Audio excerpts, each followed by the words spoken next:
On est nombreux à dire que c'était le pape, le surdoué, le visionnaire, l'alien de la mode. On parle aujourd'hui de Karl Lagerfeld. Honnêtement, je pense qu'on pourrait lui dédier un Parlons peu, parlons mode entier, tant sa carrière a été riche, sa carrière et son œuvre, puisque c'est un artiste, on peut carrément parler d'œuvre. Il a été grand couturier, oui, mais il a aussi été photographe, éditeur, designer, réalisateur et bien sûr dessinateur. Et toutes ces casquettes, finalement, il les a endossées au-delà du monde de la mode. Karl, c'était le touche-à-tout et le plus incroyable, c'est qu'il était vraiment talentueux en tout. Tout ce qu'il entreprenait, en fait, était une réussite. C'est un peu le Michel-Ange de notre époque. Bref, aujourd'hui, on va quand même essayer de se focaliser sur les grandes lignes de sa carrière dans la mode. Je ne dirai pas sa date de naissance parce que vous le savez, c'était un petit peu tabou chez Karl. De toute manière, l'âge, on s'en fout puisque Karl est éternel. Issu de la bourgeoisie allemande,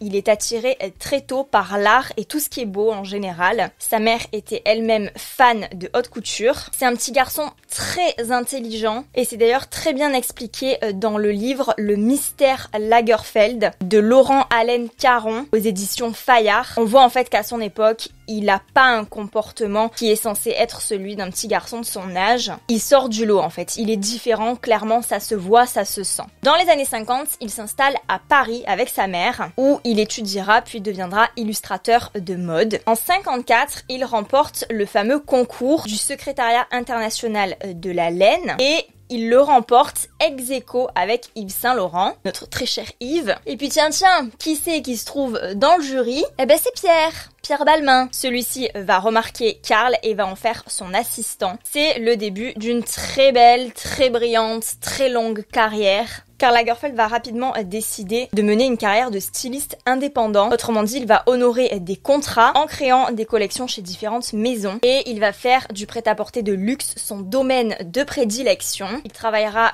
pour Chloé pendant 20 ans et pour Fendi pendant plus de 30 ans, il me semble. Et c'est d'ailleurs à lui qu'on doit le fameux logo Fendi avec les deux F entrelacés. Bien sûr, l'empreinte Lagerfeld est surtout relevée chez Chanel, une maison qu'il a complètement transformé et remis au goût du jour. Ce qu'il faut savoir, c'est que quand il arrive chez Chanel en 1983, la marque est sous l'eau, en pleine détresse. Il faut sauver le soldat Chanel. La marque tombe en décrépitude totale, incroyable mais vrai, puisque la marque est en fait ringardisée par d'autres maisons beaucoup plus modernes et Chanel frôle le dépôt de bilan. Il faut donc réinstaller Chanel dans l'air du temps et c'est Carlito qui va s'en charger. Il est nommé directeur artistique pour l'ensemble des collections, haute couture, prêt-à-porter, accessoires et la stratégie de Karl est simple. On prend une égérie fraîche, dans l'air du temps, moderne et très parisienne, en la personne de Inès de la Fressange. Il réactualise le vestiaire Chanel avec des matières et des pièces plus tendance, tout en conservant les grandes lignes esthétiques de la maison. Le tout médiatisé à coups de Vanessa Paradis, muse historique de la maison, de campagnes publicitaires dingues, de défilés grandioses avec des décors de cinéma, des publicités aux airs de films hollywoodiens et Chanel redevient la maison de luxe à la française par excellence.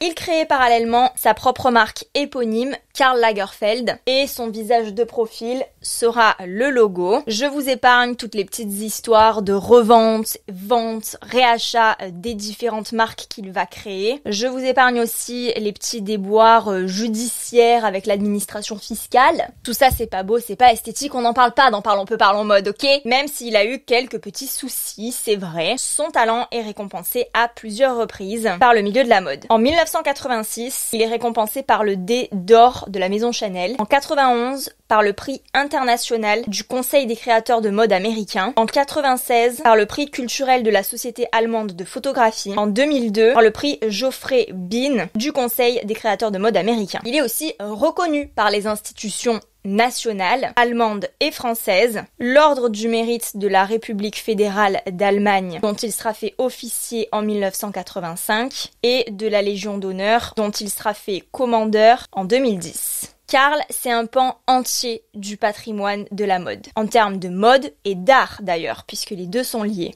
C'était un homme très cultivé, fin lecteur. On raconte que sa bibliothèque personnelle était composée de plus de 300 000 livres. c'est énorme. Et sa personnalité était tellement unique qu'il a finalement marqué son époque. Je suis presque désolée de dire tout ça parce que vu sa personnalité, je pense pas qu'il aurait aimé être qualifié comme ça. Je vous conseille d'ailleurs d'aller voir des vidéos, des interviews de lui parce que rien que dans sa façon de s'exprimer, c'était quelqu'un. Il avait une façon de tourner ses phrases, une façon de jouer avec les mots. C'était incroyable. C'était le couturier superstar. Il a transcendé son époque en étant plus qu'une personne. Il était un personnage, mais tout en étant lui-même. C'était donc quelqu'un de contraste, quelqu'un de paradoxal. Tout est absolument fascinant en lui, sans compter son look, hors norme. Nous, on le connaît avec son uniforme, ses lunettes, son catogan, ses cols montants, ses mitaines, ses bagues, ses cravates avec des beaux bijoux et bien sûr tout le temps du noir et blanc. Une allure